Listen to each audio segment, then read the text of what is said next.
In today's video, we're going to go deeper into how the foundation of accessibility is instrumental in teaching the adaptive asana method. Now we'll come back to, again, understanding the modern yogi and looking at where some of the disempowerment is coming from, as we discussed in the previous video, and how that then feeds into and relates to the accessibility component. Now, most people have a difficult time accessing the practice of yoga the way that it is, let's say, for lack of a better word, traditionally taught, or maybe more typically taught. Now, there are many reasons for this, and as I had already mentioned, we are living these modern day lives where we are not super connected to living within our natural state of being and living in alignment with nature. We are very excessive within what we do, or we don't do enough. We have a very difficult time finding harmony and balance, and we have a lot of stress and a lot of emotional things that really do take its toll on our physical bodies. So the physical practice of yoga quite often is not very accessible for our students. Now, all of that aside, even if you have someone who comes in who is able to access almost all of whatever it is that you teach them, we have to consider within the adaptive asana method that accessibility also requires sustainability. Now, more often than not, the practice of yoga utilizes force to create flexibility. Now, in the long run, this is not a sustainable approach to asana, although it is a very popular one, not just within yoga, but within the whole stretching world as well. But if we truly want to make the practice accessible, it doesn't matter whether someone can do it all now, can they do it later? Because adapting asana means that we're able to provide options for people that are centered more around sustainability as well, so they can continue to access this practice in a transformative way for a long, long time. So touching again on your modern day yogi and how there is definitely this element of disempowerment that's going on when they already step onto their mats. Now, how this ties into accessibility is that a lot of your students are practicing and doing a physical practice under two different mentalities. And one is the no pain, no gain. Like, if I don't push myself and I don't feel hurt, and if I don't take everything totally outside of what feels comfortable for me, I will not be gaining anything. There's that side. And then there's the other side, which is I can't do any of this because my body can't. I can't.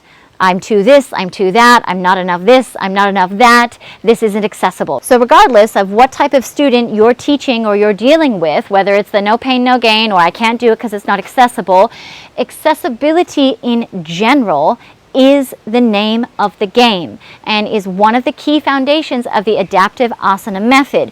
Because even that person that is in the no pain, no gain category, they are going to be mainly overriding what it is that they need, pushing themselves, not necessarily listening to what it is that they need or responding to what it is that they need, because they are constantly approaching things with that idea of, if I don't push myself, if it doesn't hurt, if I don't feel it's uncomfortable, then it's not working. And we all know where that goes. That leads to a very short shelf life of a practice of physical movement in general. So whether they're there or they're in the side of things where they feel like they can't do it because they're not meant to, or their body doesn't work, it all comes down to, again, the accessibility. So how can we make the practice of yoga more accessible, and especially on that no pain, no gain side, sustainable, yes, within the whole practice, in order to be able to help adapt our teachings to our students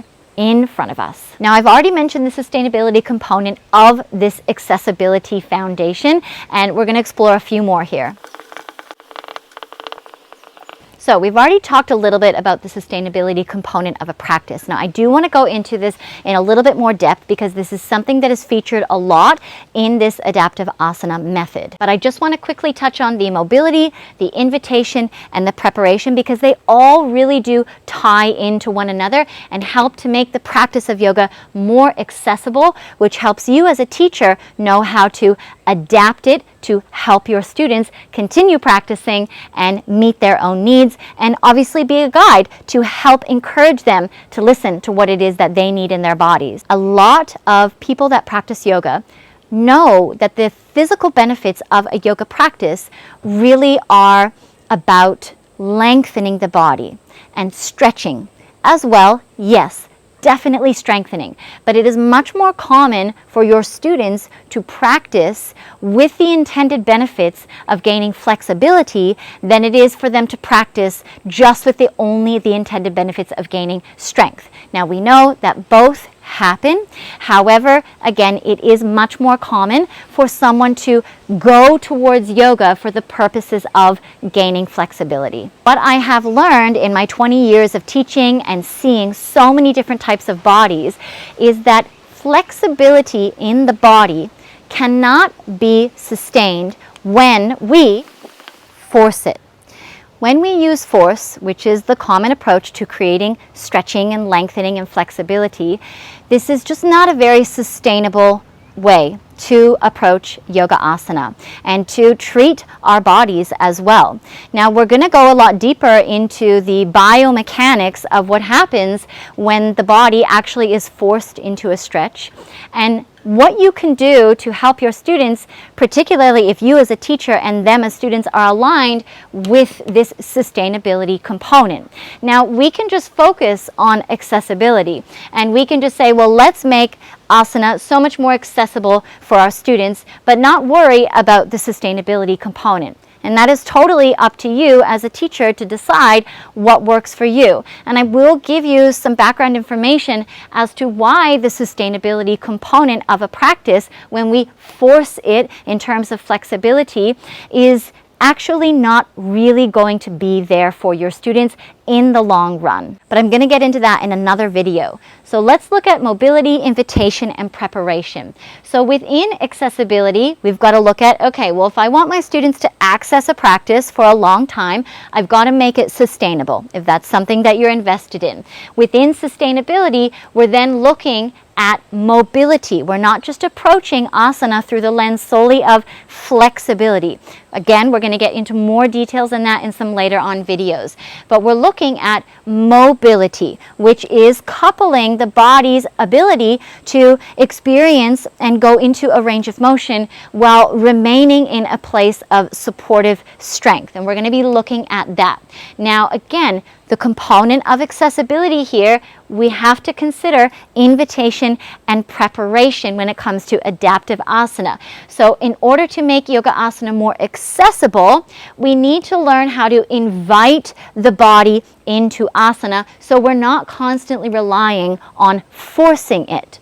And that leads into preparation. And then all these things, again, will lend themselves to the way that you cue, diversity, meaning, purpose with your cues, the way that you modify. It will give your modifications and your variations, again, so much more context and purpose and meaning for that individual person. And then finally, all of these things together is really going to help the way that you sequence a class. It will give so much more variety and really give you the opportunity to sequence a class that will cater to the diverse needs of all of your students. Now, there's one final component to accessibility that I want to mention and touch on here before we move on to the next video, and that is that if you are very much invested in offering your students a way to access their yoga practice and be empowered, then I'm going to be sharing with you a lot of outside of the box things that you can bring to your classes that will bring diversity, and that, in my experience, I have found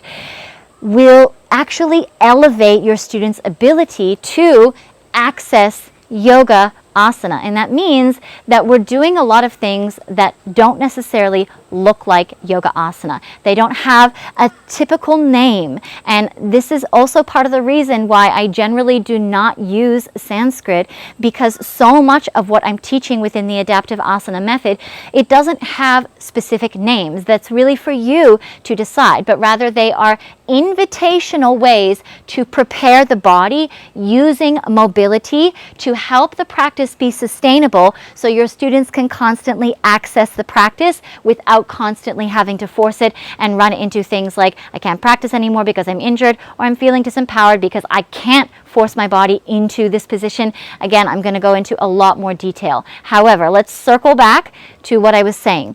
If you feel that you really just want to teach mainly asana as you might typically know it, and as your students might typically know it, this option is available for you within the adaptive asana method.